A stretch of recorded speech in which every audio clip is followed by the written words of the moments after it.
अभी वीआईपी लोग please side में खड़े हो जाइए। वीआईपी लोग? अच्छा, गाड़ी में बैठे होंगे। अभी उन्होंने अपने ड्राइवर और सर्वेंटों को भेजा होगा कि चलो जी खाना खा के आ जाओ। इस मेन्यू को सारे डिशेस रेडी करो मेरे सारे दोस्तों के लिए। डिशेस?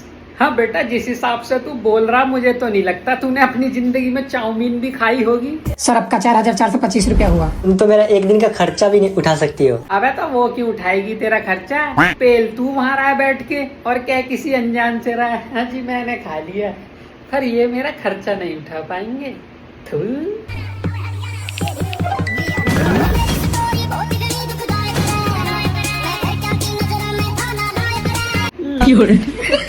सालों की शक्ल देख के ही पता लग रहा है कि यहाँ लिखा होगा मांगने वाला।